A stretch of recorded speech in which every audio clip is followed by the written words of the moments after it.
Kaj Munk og modstanden i Danmark her under 2. verdenskrig. Som bekendt, Kaj Munk, han var jo ikke soldat af uddannelse.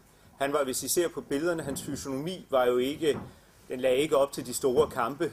Man kan ikke forestille sig ham tordne ud over landskabet med et tungt gevær i hånden eller noget i den retning. Men enhver modstand har jo selvfølgelig brug for en ideolog. En, der kommer med argumenterne for hvorfor. En, der råber op og siger, at vi skal have det. Vi skal have modstanden. Kaj Munk blev et ikon for modstandskampen. Og det er jo lidt ironisk, at modstandskampen nærmest først tog rigtig kraft og styrke, efter han var død. Det er temaet for det her foredrag, det er modstand. Men når man er præst, må man så også yde modstand. Det er et af de store etiske spørgsmål, vi kommer ind på i dag. Men det her skal også være lidt et introduktionskursus til Kaj Munk, så vi skal lige bruge lidt tid først på at tale om personen Kaj Munk, hvor han kom fra. Noget af det hørte nogen af jer i går, andre hørte det ikke, så jeg vil kort tale lidt om Kaj Munk, biografisk meget kort, og derefter om modstanden. Hvem var han? Man kan gøre det ekstremt kort og hurtigt ved at sige, at Carl Harald Leininger Petersen blev født den 13. januar 1898 i Maribo. Man kan sige, at efter begge hans forældre var døde, blev han taget i pleje hos Peter Marie Munk i Obager i 1903. Han gik i skole i Obager og Vejby på Lolland. Punktum. Det var sådan meget kort om hans barndom. Men den historie, vi hørte i går, den skal vi også have lidt med om hans plejemor, der havde meget store ambitioner på hans vegne. Hun fortalte jo den kære lokale lærer Vedsted, der virkelig var det store forbillede for Kaj Munk, at lille Kaj skulle være præst. Og vi hørte jo også svaret i går, at Degnen sagde, nej ja, skolelærer kunne også gøre det, efter Marie Munk svarede, nej, der skulle noget mere til. Han kom på realskole, Maribo Gymnasium i Nykøbing Falster. Han argumenterede i sin gymnasietid meget kraftigt mod salget af de dansk-vestindiske øer, og han blev revset af sin rektor, fordi sådan en, der sad der på friplads, skulle i hvert fald ikke blande sig og komme med politiske udtalelser. Han blev forelsket. Det holdt ikke så godt forholdet, fordi hun var ikke helt fin nok til ham. Anyway, han blev student i 1917, flyttede til København, studerede teologi, kom til at bo på Regensen til sidst, og han tog sig ind i god tid. Der var ikke noget med, at man skulle være færdig i løbet af 5-6 år. Han tog sig sin tid, han gik i teater, og han var glad for det, han blev teolog i 1924. Og lige efter sognepræst her i Vedersø. Man ved fra hans samtaler med kolleger, han var lidt usikker på det. Det var en usikkerhed, der voksede.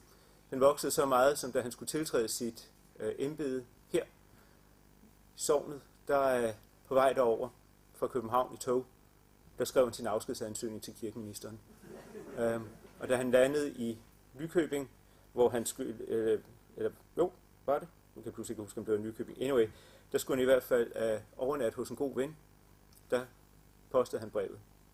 Så gik han hen og spiste middag hos ham, og de havde det hyggeligt, og på et eller andet tidspunkt i løbet af aftenen blev de enige om, at det var nok en dum idé. Så klokken 4 om morgenen, der vækkede de postmesteren, og de fik rodet posten igennem, og han fik hævet sin afskedsansøgning op, og han tog herover, og han blev indsat, og han blev her de 20 år. Næste 20 år, så lang tid han levede. Han var glad for det her sogn. Det er kendt. Efter 2 år her i Vedersø, og efter det, som Jens Christian kaldte en affære, i hvert fald en platonisk affære, med sin bedste vens kone, giftede han sig lokalt med Elise Marie Jørgensen, altså Lise Munk, som vi hørte om i går. Der er ingen grund til at fortælle den historie igen. Det blev fortalt så herligt i går. Bortset fra Hanna, der synes jeg måske, du var lidt venlig, Anne, i går. Han skulle jo simpelthen have været en diktator, men han elskede sin kone, og det var et utroligt lykkeligt ægteskab. De fik jo som bekendt 5 børn. Hanne Munk fortalte mig en gang, hun viste rundt i præstegården, før den blev tømt, at de havde det på den måde, at Kaj sov i et soveværelse med de store børn, og hun sov så med de små børn i et værelse for sig. De larmede lidt for meget. Men han ville have sin æt omkring sig. Han ville have sine børn. Det synes jeg faktisk var meget moderne og en meget, meget charmerende lille ting. Som Jens Christian har påpeget, så var Kaj Munk jo i høj grad digter. Det var det, der i første omgang gjorde ham kendt her i Danmark. I sin samtid delte han vandene. Det gjorde han også mange år derefter. Nogle betragter ham, jeg vil måske nok sige med rette, som en af Nordens fremmeste dramatikere. Andre som Kai Reventlow betragtede ham som en charlatan. Han var også journalist, som vi hørte lidt om, og han var teolog. Det kommer vi til alt sammen. Han var betaget af den stærke mand op igennem 30'erne. Han var betaget af Mussolini og af Hitler. Han beundrede dem. Han så, hvorledes både Italien og Tyskland rejste sig. Han så, hvordan disse mænd handlede. Samtidig så han på parlamentarismen med skepsis. Han så, hvordan de snakkede og snakkede og snakkede, og økonomien gik dårligt, og der skete ikke noget. Man snakkede. Da Hitler begyndte sine jødeforfølgelser, drejede han 180 grader. Vendte sig fra de to. Et eksempel, det er dramaet selvfølgelig. Han sidder ved smeltedigen fra 38, og sejren, som Jens Christian nævnte fra 36, kan også tages som et første opgør med det fascistiske tankegods. Hvis man vil forstå Kaj Munk, skal man vide, at han først og fremmest var præst. Det hørte vi også Jens Christian sige. Han flirtede af til med tanken om at blive digter på fuld tid, men han var præst. Faktisk, apropos digter, kom han jo på finansloven, og så blev han selvfølgelig spurgt af en journalist, hvad han ville gøre. Og han lænede sig tilbage og sagde, at ja, han var jo beæret over udmærkelsen. Så han havde egentlig tænkt sig at ikke gøre mere. Han ville ikke skrive mere, han ville bare sætte sig ned og leve af de 1200 kroner, han ville få om året. Punktum. Det var ikke det, der var meningen selvfølgelig, men han provokerede med stor fornøjelse. Men som sagt, det der var centralt, hvis man vil forstå Kaj Munk, det er troen. Det er, når man ser hans dramatik. Hvis man ikke forstår den, hvis man ikke har hans kristne tro med, kan man simpelthen ikke forstå det. Kaj Munk var først og fremmest præst. Godt. Men han var altså også journalist lidt ved siden af. Han var aparte. Han fulgte ikke alle de regler, som journalister skal gøre, når de skriver en artikel. Han lå altid i en konstant kamp med Jyllandsposten, blandt andet om sit honorar, og han var ret nedladende. På et eller andet tidspunkt blev han tilbudt en fast tilknytning til Jyllandsposten. Han havde fået et brev fra deres chefredaktør, og så svarede han følgende. De kan tro, jeg blev glad i dag, da jeg så det brev fra Jyllandsposten. Jeg har nemlig i disse dage, der var tissement i deres blad, om en pige. Ha, tænkte jeg. Endelig et tilbud. Ja, den Jyllandspost, den kan. Forestil dem så min skuffelse over deres tilbud. Nå, tak for deres forslag. Men inden jeg svarer dem, må jeg jo først have svar på 2 spørgsmål. Er det deres mening, at jeg kan skrive dem om hvad som helst, og når det passer mig? Eller tænker de på noget nøje fastlagt? Og for det andet, hvor meget betaler de? Han blev selvfølgelig som alle andre som journalist censureret under krigen og op til krigen. Og en enkelt gang blev hans artikel sendt tilbage, fordi han havde skrevet, at Kristus var jøde. Og så svarede han meget kort og kontant til chefredaktøren. Hvis man ikke kan skrive i Jyllandsposten, at Kristus er jøde, kan man ikke skrive i Jyllandsposten. Punktum. Hans forhold til journalister var mildest talt ambivalent. Han fik 500 kroner i Jyllandsposten, eller var det Dansk Journalistforbund, jeg kan ikke huske det, for at rejse til Berlin for at se på noget teater. Og så skrev han i sin første artikel fra Berlin, skrækkelige journalister, I skriver dårligt om mine stykker. Elskelige journalister, I giver mig penge, så jeg kan rejse til Berlin. Kaj Munk var som person enrådig, egoistisk, drilsk. Han var storsindet, han var gavmild. Han er helt klart en af Danmarks store sønner. Nogle gange, når man vil prøve at spore sig ind på en person, kan det være sjovt at høre hans stemme. Vi har en optagelse med Kaj Munks stemme, en lydoptagelse. Jeg vil gerne lige bruge et par minutter, så I lige har hørt, hvordan han talte. Det var en sørgetale over Johannes Poulsen, den store skuespiller, og den blev optaget på Det Kongelige Teater, hvor han holdt talen, som sagt.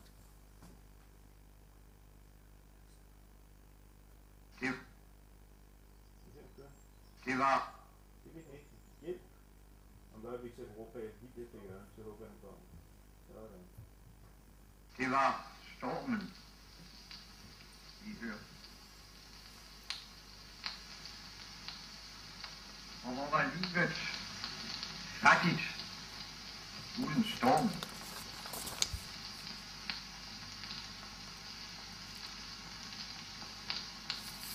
Stormen, der pisker os.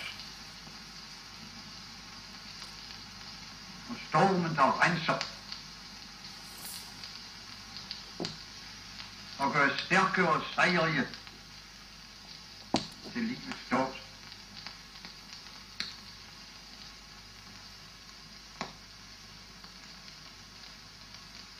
Når Det Kongelige Teater har bedt mig høre ordet med denne lejlighed, så lader jeg det betyde, at det er Det Kongelige Teater,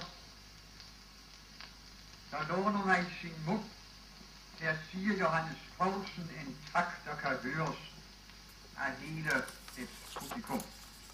Ingen lige prædiken, ingen domsafsigelse over den døde. Når rejsen er gjort ind i det land, som ingen vandrer vender tilbage fra, så står sjælen foran den, hvis dom alene har betydning. Og hvad mennesker siger om så det menneske er en rest ligegyldigere end nogensinde. Heller ikke vil jeg forsøge nogen karakterisering af kunstneren. Om Johannes Poulsen og hans kunst er der i disse dage i taler og artikler sagt alt muligt og adskilligt mere. Jeg står her kun for at nævne de enkle ord, den kære mester Johannes forhold vi har. Det danske teater, alle vi, der hører til det danske teater, skuespillere, digtere, kritikere, publikum, vi siger til af vores fulde hjerte, hvor højt vi er ham. Vi er med et lille bil i samvittigheden over, at vi ikke var nok fik sagt ham det rigtigt, inden han brød op fra os. Ja, man kunne fortsætte, det var 10 minutter kvarter, det bliver nok for lang tid. Sådan lød Kaj Munks stemme, og som sagt, det er den eneste kendte lydoptagelse, vi har. Der ligger garanteret noget et eller andet sted, men vi har det ikke. Så det er, hvad vi har, hvis man vil høre ham. Havde I forventet den stemme? Skulle den have været dybere? Skulle den have været... Nej, vel? Det havde man ikke. Godt. Det kan jeg godt. Godt. Hvad nu, hvis man bekender sig til Kristus, og hvis man er i en situation, hvor elementære rettigheder bliver trådt under fode? Hvad gør man så? Vender man den anden kind til? Gør man modstand? Hvis man gør modstand, gør man det aktivt, eller gør man det passivt? Altså bruger man våben og slår folk ihjel, eller er det civil ulydighed? Det er store spørgsmål at tumle med, og det er spørgsmål, som der er skrevet i hundredvis af bøger om. Kristne i det 20. århundrede har valgt forskelligt ud fra deres overbevisning. Dietrich Bonhoeffer sagde ja til voldelig modstand mod Hitler. Han blev skudt i KZ-lejr. Den tyske bonde Franz Jägerstätter sagde ja til passiv modstand, ville ikke gå i krig, blev halshugget af Hitler, eller rettere sagt hans bødler. Henning von Treschow bejagede også den bevæbnede modstand og måtte begå selvmord for ikke at blive tortureret og angive sine venner. Paul Gerhard Brøgne valgte civil modstand, blev fængslet. Ærkebiskop Romero accepterede den voldelige løsning, blev skudt ned foran sit alter i domkirken, og ærkebiskop Tutu valgte den ikke-voldelige løsning og nåede blandt andet at sidde i husarrest i en lang periode. De valgte løsninger, men ingen af dem valgte en passiv udvej. Alle gjorde et eller andet aktivt. De handlede, de prøvede ikke at redde deres eget skind. Og Kaj Munk, hvad gjorde han? Vi ved alle, at han var aktiv, men hvad var hans argumentation? Jeg vil gerne bruge lidt tid på at læse en korrespondance op, 2 breve, vi har i vores arkiv. Nogle af jer har hørt dem før, fordi jeg synes, de er lige til pointen, når det drejer sig om den her problematik. Det er fra kontorchef Paul Petersen, han var i Finansministeriet, og han skrev den 10. juli 1943 til Kaj Munk her. Herr pastor Kaj Munk, Vedersø. Jeg har læst flere af deres stykker.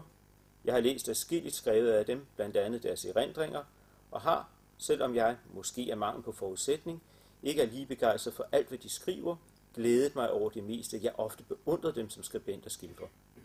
Men desværre har jeg også læst deres nytårsprædiken i Nyt fra Dansk Samling, hvilket udvirker en trang hos mig til at sende dem nogle linjer, uden derfor at ønske eller forvente nogen udveksling, da jeg sikkert mangler evnen til at imødegå deres eventuelle svar.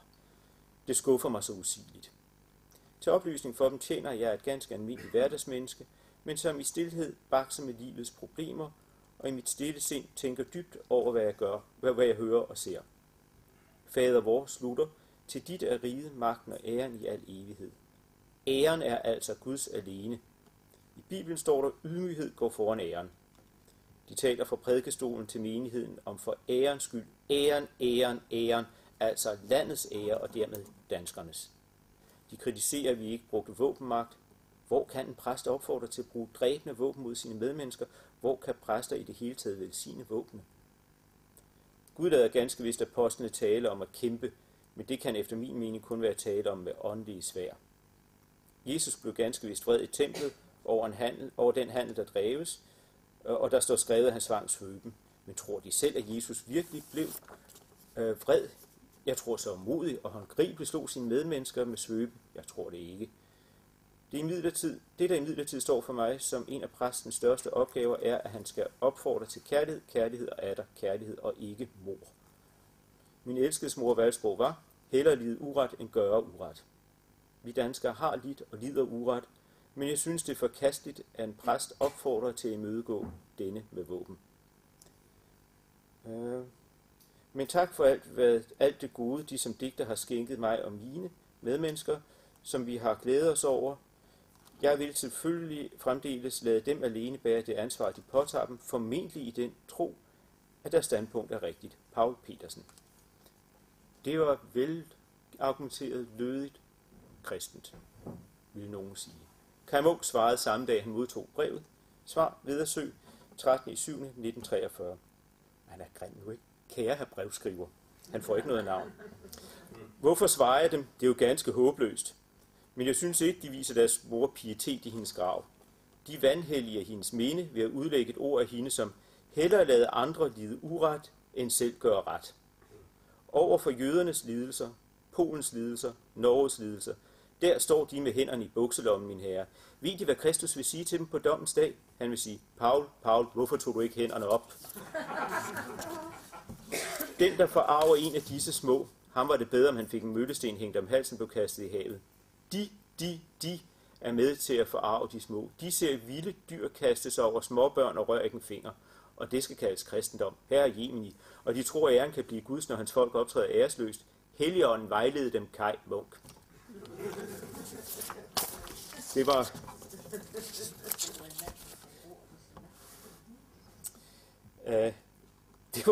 Det var meget klart og tydeligt. Den måde, som Kaj Munk tænker modstand på, det er, hvis man skal sammenfatte, det er ikke min opgave at se passivt til, når andre lider uret. Læg venligst mærke til, at det drejer sig om, når andre lider uret. Ikke når Kaj Munk selv lider uret, men når andre lider uret. For mig at se, at det er meget centralt i en kristen modstandsteologi, netop at man ikke gør det for sin egen skyld, man kan gøre det for at forhindre, at andre lider uret. Det var Kaj Munks argument for at opfordre til det, han så gjorde. Jeg vil fokusere på 2 værker fra Kaj Munk, Olderup-talen og modstandsdramaet af Niels Ebbesen. Vi har allerede hørt i hvert fald lidt om Niels Ebbesen både i går og i dag, og det vil jeg så også sludre lidt om. Man kunne selvfølgelig finde på andre, men Olderup-talen er faktisk meget central, fordi Munk havde et klart budskab, der så blev drejet 180 grader af forskellige censurmyndigheder og så videre, pressen selv, og vendt imod ham. Og Niels Ebbesen er centralt, fordi det er et drama, der fortæller danskerne meget tidligt i forløbet, hvad de skal gøre i forhold til den tyske besættelse. Godt. Altså, hvordan stillede Kaj Munk sig til besættelsen og til Danmark, til demokratiet i sommeren 1940, på en tid, hvor samarbejdspolitikken havde det rigtig godt og rigtig rart. Det ved vi noget om, fordi han som sagt holdt en tale den 28. juli, knap 4 måneder efter Danmarks besættelse, ved et stævne på Ollerup Gymnastikhøjskole på Fyn. Talen blev refereret i Svendborg Avis i en meget forkortet og selvcensureret form. Og det er dette referat, der senere er blevet brugt som indikator på, at Kaj Munk var nazist, Hitlerbeundrer og ikke modstander af den tyske besættelse af Danmark. Det er på trods af et meget udførligt privat referat, der blev publiceret i 46, og at på trods af, at Svendborg Avis journalist fortalte, hvad der virkelig var sket. Så jeg bruger noget tid på talen, fordi den stadig dukker op, fordi det er sjovt, det her navn Henning Tørnehøj dukker op gang på gang, men både Henning Tørnehøj og Hans Hertel, de refererer stadig til Svendborg-talen, til Olderup-talen i Svendborg-referatet, så derfor er det altså nødvendigt at hive det frem en gang imellem. Og så er der endnu et godt argument for at hive det frem. Der er nogle herlige Kaj Munk-fønord i den. Typisk for Kaj Munk selv blev han rasende over, hvad der skete, over referatet. Han blev så vred, at heroppe i stærkassen, der brændte han sin egen tale. Så den har vi ikke. Heldigvis fandt vi for nogle tid siden et udkast til talen i vores arkiv, da vi registrerede det, og det renser helt og klart Kai Munk for anklagerne om tyskervenlighed og glorificering af Hitler. Men hans anstrengte forhold til parlamentarisme, det opretholdt sig. Men lad os nu se på den her polemik. Der har været 2 polemikker om talen. Den første, det var selvfølgelig under krigen selv. Man kunne læse i Svendborg Avis dagen efter. Lad os se. Kai Munk refereres for at slå fast, at Hitler var en af verdenshistoriens store skikkelser, et religiøst menneske. Der står, det er uundgåeligt i dag at nævne Hitlers navn. Der er ingen tvivl om, at han er en af verdenshistoriens største skikkelser. Lad os dømme ham efter resultaterne. Hans folk blev knust efter en frygtelig krig, ved hvis afslutning Tyskland hverken havde håb eller fremtid. Det Tyskland, vi ser i dag, er hans værk, og han har gjort det ved ånd ved det levende ord. Det tyske demokrati havde udleveret sig selv, og Hitler havde overlevet sig selv, og Hitler overtog magten. Grundtonen er altså næsegrus beundring for Hitler, og en lige så stor foragt for det tyske og det danske demokrati. Det er klart, at det udløste en debat i aviserne, men det er også lidt svært virkelig at angribe ham, når tyskerne nu tilfældigvis står i landet. Så det, man kunne brokke over, det var, at han kritiserede regeringen, og han kritiserede parlamentarismen. Og pikant nok, så var det Svendborg Avis egen redaktør, altså ham, der havde sagt til sin journalist, at han skulle være meget varsom og sådan set grundlæggende censurerede ham. Det var ham, der kritiserede Kai Munk for startede kritikken ved at kritisere Kai Munk for ikke at være demokrat. Det var meget charmerende. Ellers kom der masser af anden kritik, og den kritik, der kom, det var primært fra den socialdemokratiske side, der sagde, parlamentarisme er det eneste, vi har, og så er det bad timing at kritisere sin regering på et tidspunkt, hvor den gør alt, hvad den kan for at få Danmark til at overleve og blive bragt helt skæmmet igennem krig. Man skal ikke angribe sit land, når sin regering, når landet er besat. Punktum. Debatten døde hen i løbet af en måneds tid. Efter krigen brød uvejret for alvor løs. Det gjorde det, fordi man begyndte at indsamle midler til det, der hedder Kai Munks Mindefond. Og man behøvede jo ikke længere at tage hensyn til den tyske besættelsesmagt. Der blev lavet en bog, en samling af fakta, og den hed Besættelsestiden Fakta. Den blev trykt i 1946, og det var alt muligt, der var relevant for den danske besættelse. Og det, man trykte der, det var Ollerup-talen i Svendborg Avises udgave. Og den blev kommenteret af informationsredaktør, den navnkundige Børge Olsen, og han skrev, straffeloven kender ikke til, at man kan sone sine onde gerninger med gode, men livet gør. Kai Munk sonede det onde, han gjorde sit land den sommerdag i 1940 i Ollerup, da han talte som en landsforræder. Det er godt nok stærke ord. Men heldigvis havde Kai Munk der også venner, og der var udbrød en polemik om det, og der var mange, der sagde noget, men der var flere gange blevet refereret til et privat referat af Ollerup-talen. Og det blev så et højdepunkt i debatten, da det blev publiceret. Det gjorde Information så også. Det skal man så også sige. Det kan godt være, at Informationschefredaktør havde været grov, men da han så fandt nogle nye fakta, så publicerede han dem også. Og det var en, der hed Provst Favrskov Laursen, der havde refereret Kai Munks tale, og det var også et læserbrev fra journalisten H.C. Nielsen, der havde været ansat på Svendborg Avis og havde lavet referatet. Så lad os starte med hans artikel, hans læserbrev. Han skrev, hvordan ordene faldt, husker jeg ikke præcis nu, for det er efterhånden blevet 6 år siden, men det var noget i retning af, og med hensyn til Kai Munk Nielsen, så skal vi naturligvis have, hvad han siger, men tag nu lidt forsigtigt på det, for vi kan jo desværre ikke skrive alt, hvad vi vil, efter at tyskerne er kommet. Redaktionens ordre er journalistens lov. Og når der er tyskere i landet, skriver man for eksempel ikke i en legal avis, men tyskerne må vi indtil videre vise korrekthed og kulde. Ak nej, der er meget, man ikke kan skrive i en legal avis, når sømbeslåede støvler tramper hen over landet, og parolen er loyalitet, selv mod en Stauning-regering. Provst Favrskov Laursens referat var markant anderledes end det, der var kommet i Svendborg Avis. Ikke sådan forstå, at referatet i Svendborg Avis var decideret falsk. De havde bare udladt rigtig meget af det. Jeg tror, cirka 3/4 af det var blevet udladt. Og det gav selvfølgelig et helt andet og fordrejet indtryk. Ifølge Favrskov udtrykte Munch indledningsvis sin sorg over det tyske angreb på Danmark, og specielt over den ligegyldighed, det blev taget med. Derefter talte han om Hitler-demokrati i Tyskland, som der også nævnes i Svendborg Avis. Hitler fremstår i referatet stadig som, citat, en af verdenshistoriens største skikkelser, men han er også stærkt kritisk. Han, altså Hitler, er som besat. For den, der ikke er med i besættelsen, er hans tale som delfiske orakler. Den uindvidede vil sammenligne ham med præstinderne, der under påvirkning af giftige dunste udstøder uartikulerede lyde. Men der er det andet mærkværdige ved Hitler, at han styrer sin besættelse med klogskab. Han er brændende kold. Derefter følger kritikken af den tyske parlamentarisme, en genial idé, der er blevet en økonomisk affære. Parlamentarismen har intet ansvar, den placerer det hos alle, altså hos ingen. Og så kommer der også noget om danskerne, og det danske parlamentarisme, og så samarbejdspolitikken. Vi her i Danmark tror ikke mere på parlamentarismen. Stauning orglede for et års tid siden ud over landet, at diktatur ikke kunne komme ind her i landet uden over mange lig. Nå, ligene var jo til at tælle, og Staunings var ikke iblandt disse. Diktaturet blev indført her en dag mellem 3 og 5, og nu blev Hitler bare en nabo. Goddag, nabo. Godt vejr, nabo. Hvordan har du sovet i nat, nabo?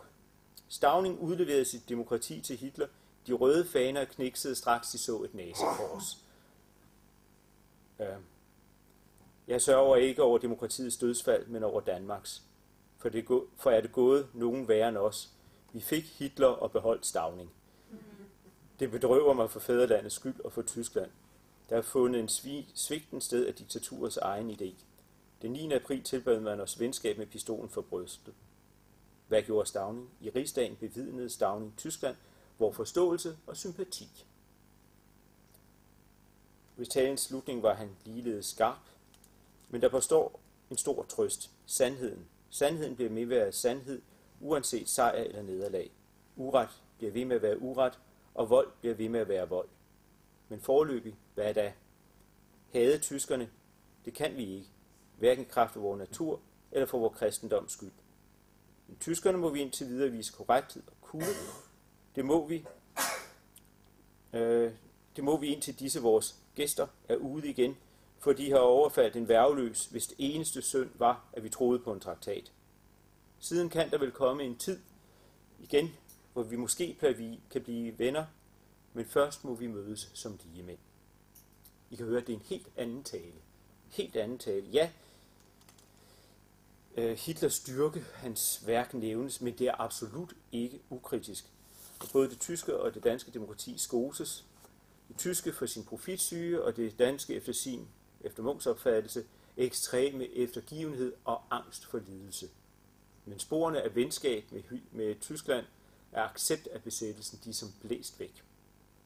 Og det er også klart, at anklagerne om landsforræderisk tale forstummet, men anklagen om glorificering af Hitler og nedgørelse af demokrati er blevet hængende på trods af både Jens Christian Links dokumentsamling til netop det her tema, og også Per Stig Møllers bog Munch. Det ser ud som om, der stadig hersker usikkerhed om, hvad Kai Munch egentlig sagde i Ollerup 28. juli 1940.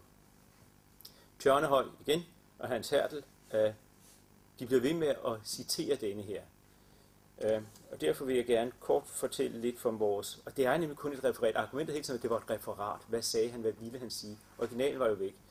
Det vi så fandt, vi var meget glade, da vi fandt det, det var udkastet til talen. Det er noget anderledes, men måske kunne det være spændende lige at læse lidt op fra det, for det viser Munchs tilgang. Det han prøvede at forberede, da han skulle til Ollerup og tale. Han starter. Om brændenælder skal man tage rask. Man kan brænde sig alligevel, men det må man være klar over, når man vil ruske nælder. Altså begynder vi. Hvem er Hitler? Dertil svarer vi uden at tøve. Han er en stormand, en af de største historien har set. Men er han Guds mand, eller er han djævelens mand? Vi ved, hvad tyskerne vil svare. Vi ved, hvad englænderne vil svare. Hvad vil vi svare?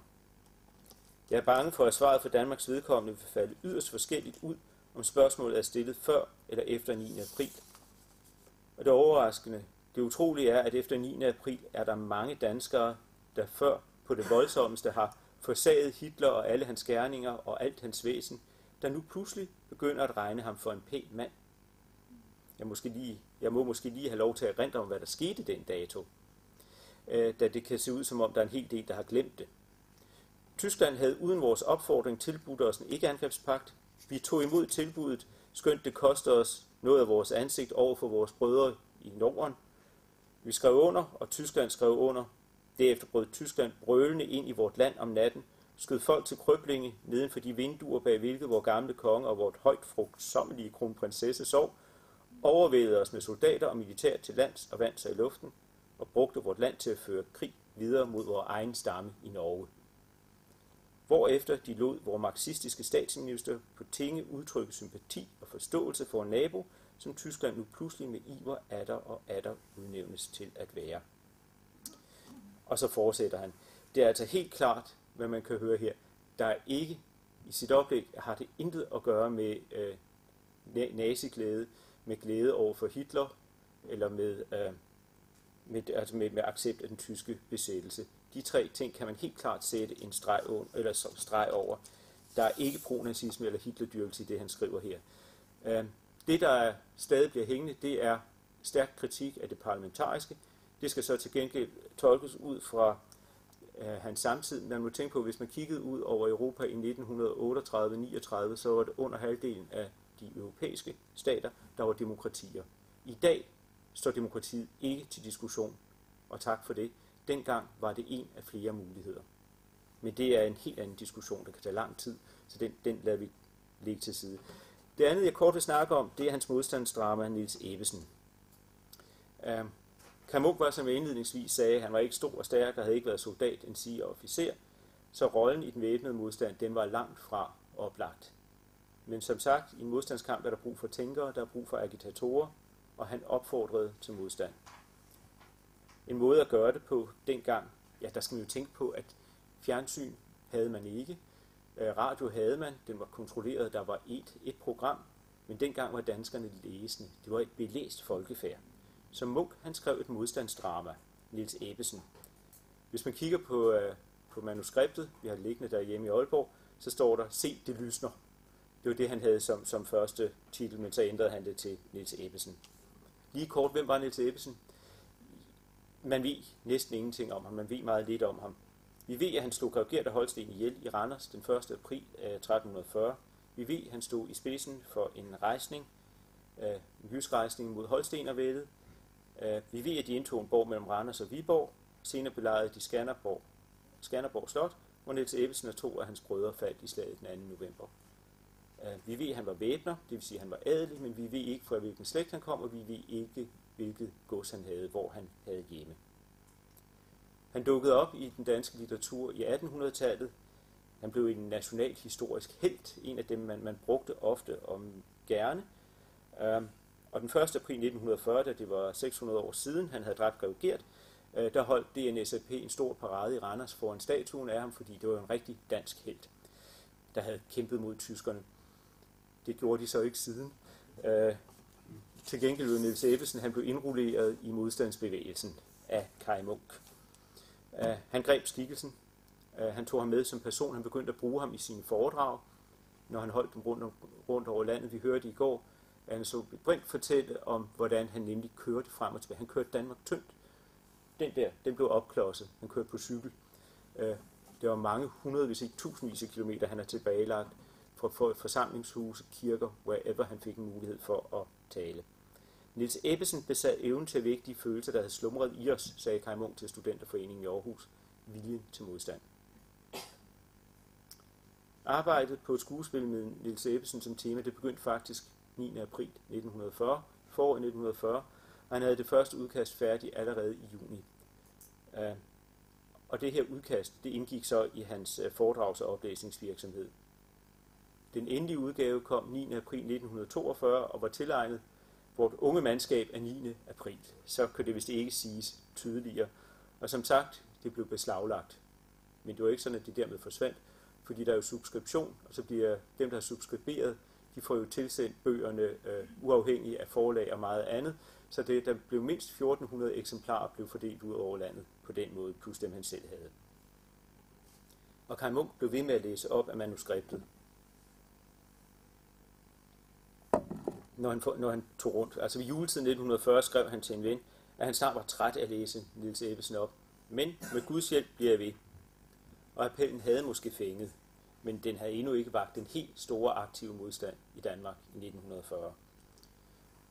Kaj Munks hovedperson, Niels Ebbesen, jamen han er måske den der lidt typiske dansker, der nøler, der er lidt eftergivende, er lidt magelig og først sent vækkes til handling. Skuespillet åbnes med den holstenske besættelse af Jylland som baggrund. Niels Ebbesen han er egentlig mest indstillet på at passe sin daglige dont, og han glæder sig over en god og fed høst. Og han glæder sig over, at krigen er gået uden om sin egen gård, Nørreris. Så kommer repræsentanterne for de forskellige holdninger. Niels Bugge, modstandsmanden, svogeren Ove Hase, der er samarbejdspolitikkens mand, en holstener, Hasse Wittinghofen, der repræsenterer besættelsesmagten, og som skal bo på Nørreris og have alle gårdens våben i øvrigt beslaglagt. I øvrigt optræder han korrekt og charmerende. Han charmerer Niels Ebbesens datter, sådan en høj, flot tysk officer. Man kan godt forestille dig ung, uskyldig dansk pige og alt det der. Så er der fader Lorenz, en festlig rolle med en god promille og mange skarpe bemærkninger. Munch var ikke altid specielt venlig over for præster. På det tidspunkt var det jo egentlig gået meget godt i skuespillet. Men så kommer pludselig grev Gert. Han overtager gården uden modstand, jævnfør 9. april, og bliver så syg på Nørreris, hvor Wittinghofen skal passe ham. Niels Ebbesen med familien forvises til en udflyttergård, hvor Ebbesen selv fortsat gerne vil holdes udenfor. Han er nemlig optaget af at opdrætte og forædle en svinerace. Men nu træder fader Lorenz på ny ind på scenen, dengang han ædru, og han udmaler for Niels Ebbesen, hvad konsekvenserne af hans eftergivenhed har ført til. Det må siges, at fader Lorenz selv har gjort det i en prædiken før at han siger det til Niels Ebbesen. Han har altså stået frem. Det er ikke sådan, at han har skjult sig og går hen til den anden og siger, nu skulle du egentlig også. Ikke? Han har selv gjort det først. Wittinghofen altså Niels Ebbesen beslutter sig endelig, for nu drager han afsted ikke for at kæmpe med tyskerne, men for at kæmpe mod tyskerne. Wittinghofen underkaster fader Lorenz tur for at få at vide, hvad der sker, og datteren Ruth får øjnene op for, hvilken rakkerhund den der ellers ret charmerende, flotte tyske officer jo er. Igen forblændet ung dansk pige. Godt. Scenen skifter til Randers, og vi føres ind i grev Gerts tankeverden. Der er en klar afspejling af nazisternes. Der er en en-til-en sammenligning der. Modstandsmanden, man ser modstandsmanden Niels Bugge, der dømmes til døden, og grev Gert, der fremturer i overmod og fortæller, hvor dumme danskerne er. Ikke? Men så træder Niels Ebbesen ind. Der er en ordduel, hvor Niels Ebbesen selvfølgelig nedlægger alle de her tyske argumenter, før han slår grev Gert ihjel. Og der er i parentes bemærket en herlig dødsscene der, da grev Gert dør. Det er simpelthen det er Kaj Munch, når han er bedst dramatisk. I skal læse den en gang. Den er absolut værd at læse nu. Den er herlig. Alle virkemidlerne er med. Godt. I sidste akt, der møder Niels Ebbesen sin kone og fader Lorenz ude for Randers. Han er i tvivl om sine gerningers retfærdighed. Kan man bare slå mennesker ihjel? Han er jo et menneske trods alt. Så kommer Niels Bugge, og han hylder Ebbesen. Og endelig taler Niels Ebbesen til publikum, og det er måske i virkeligheden det, der er det mest centrale ved det her stykke. Der er et arbejde, der skal gøres for at befri landet fra fjenden. For fri må vi være for at leve. Det er kernebudskabet, som han lader sin helt sige hver gang til slut ud til publikum, der hører. For fri må vi være for at leve. Fri må vi være. Og det var det budskab, han solgte gang på gang. Hundredvis af gange ud over det danske landskab. Det var centralt. Det er et modstandsstykke som noget, og beslaglæggelsen kan jo ikke være kommet overraskende.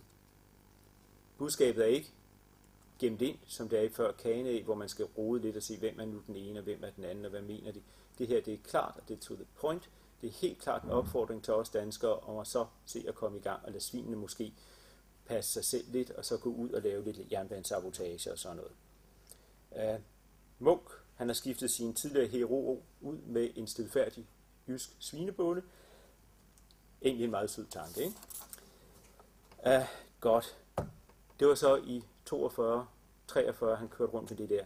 Og de personlige konsekvenser af Munchs stigende engagement i modstanden, og de tydelige opfordringer til væbnet modstand, jamen, der var jo konsekvenser. Og Munch blev flere gange opfordret, også modstandsbevægelsen, til at søge til Sverige. Og jeg er enig med den analyse, der kom både fra Lise Munch og fra, som blev gengivet af Anne Sobrindt. Han ville næppe kunne leve med at være flygtet. på den anden side set, at folk var også bekymret for ham. En kollega spurgte ham en gang, om han havde konstitution til et fængsels- eller koncentrationslejrophold, men som han svarede, man har vel helbredet til at dø.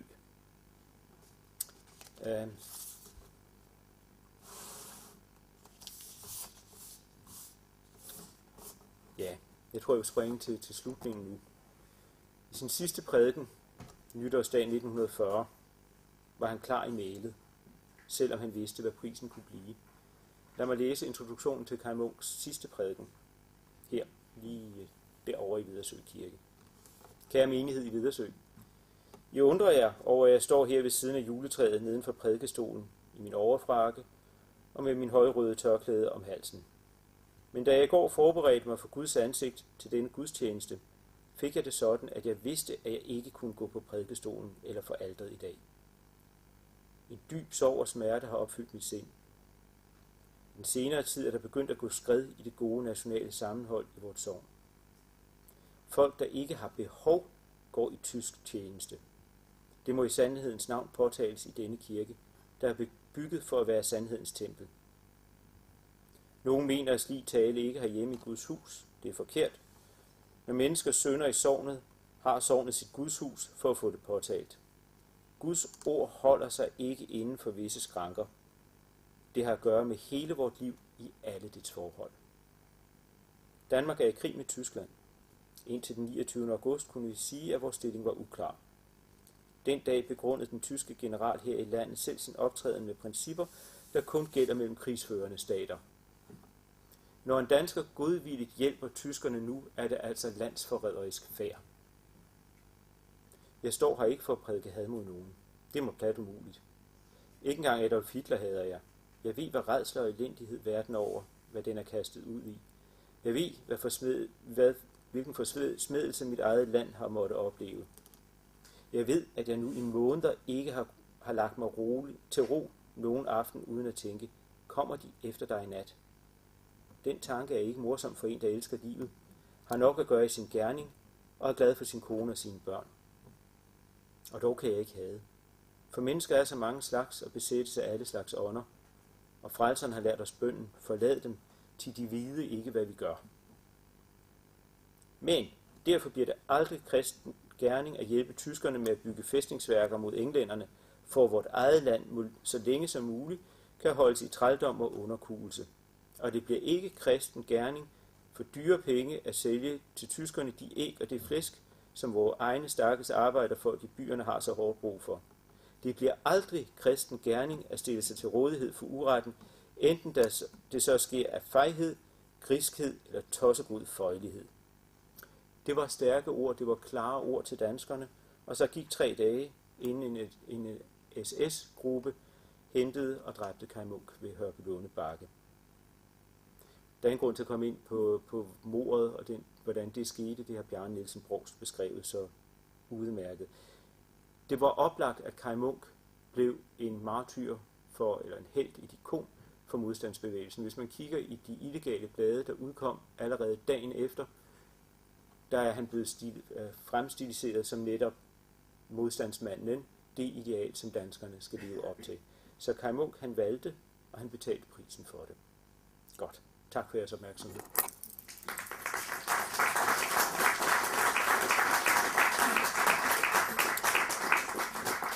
Og da jeg har talt meget hurtigt, så bliver der faktisk en halv times pause nu.